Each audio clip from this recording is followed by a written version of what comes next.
حجۃ الوداع 10 عیسوی بمطابق مارچ 623 کو حضور ہادی علیہ السلام وسلام نے حج کا ارادہ کیا اور جملہ افراد عرب میں اعلان عام کر دیا گیا کہ حضرت رسول کریم صلی اللہ علیہ وسلم حج کے لیے تشریف لے جانے والے ہیں۔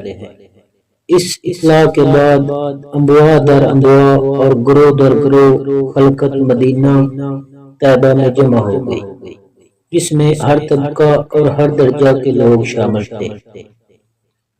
25 ذی قعدہ کو بروز چہارشنبہ حضرت سرور عالم صلی اللہ علیہ وسلم نے غسل فرما کر کپڑے بدلے اور خوشبو لگائی اور نماز پڑھ کر روانہ ہوئے۔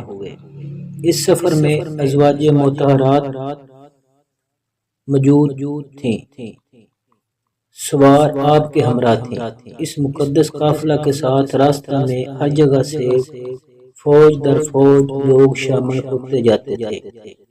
آخر بعد قطع منازل مکہ میں داخل ہوئے اور روز روشن میں کعبۃ اللہ کا طواف کر کے اللہ تعالیٰ کے جلال کو اچھی طرح ظاہر فرمایا۔ زیارت کعبۃ اللہ سے فارغ ہو کر صفا اور مروہ کی پہاڑیوں پر تشریف لے گئے۔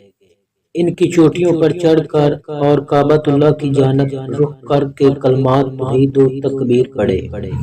9 ذی الحجہ کو حضرت صلی اللہ علیہ وسلم طلوع آفتاب کے بعد وادی نمرہ میں آ کر اترے۔ دن ڈھلنے کے بعد یہاں سے روانہ ہو کر عرفات میں تشریف لائے۔ تمام میدان لوگوں سے کھچا کھچ بھرا ہوا تھا۔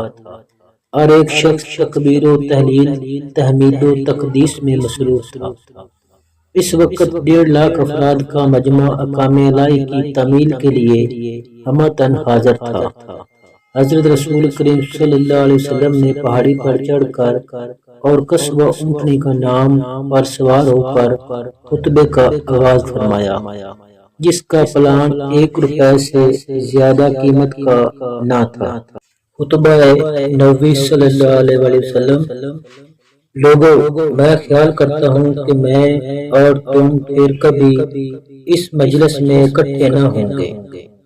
لوگو، تمہارے خون، تمہارے مال اور تمہاری عورتیں ایک دوسرے پر اسی طرح ہیں جیسا کہ تم آج کے دن کی، اس شہر کی اور اس مہینہ کی حرمت کرتے ہو۔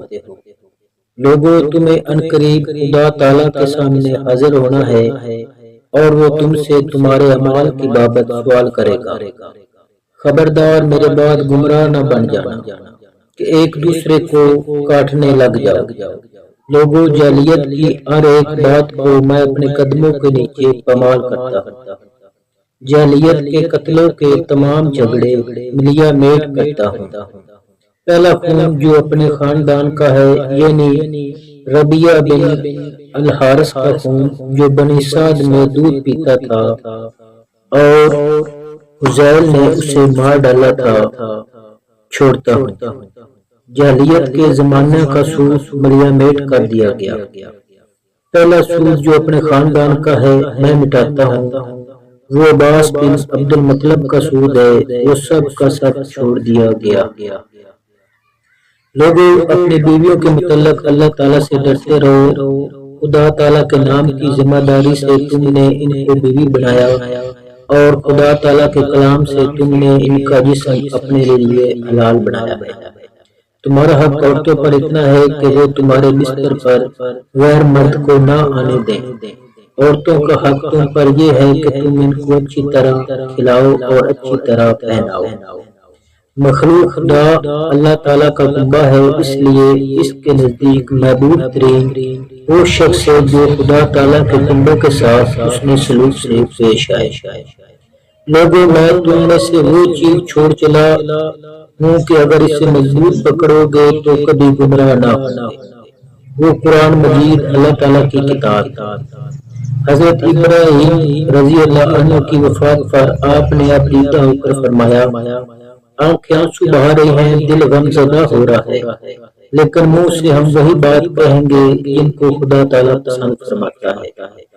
لوگوں نہ میرے بعد کوئی پیغمبر ہے اور نہ کوئی نئی امت پیدا ہونے والی ہے، اچھی طرح سن لو، اپنے پروردگار کی عبادت کرو اور پنجگانہ نماز ادا کرو، سال بھر میں ایک مہینہ رمضان کے روزے رکھو اور اپنے مالوں کی زکوٰۃ نہایت فراخ حوصلگی کے ساتھ دیا کرو، خانہ خدا کا حج بجا لاؤ اور اپنے اولیاء امور کی اطاعت کرو، جس کی جزا یہ ہے کہ تم اپنے پروردگار کی جنت میں داخل ہو گے۔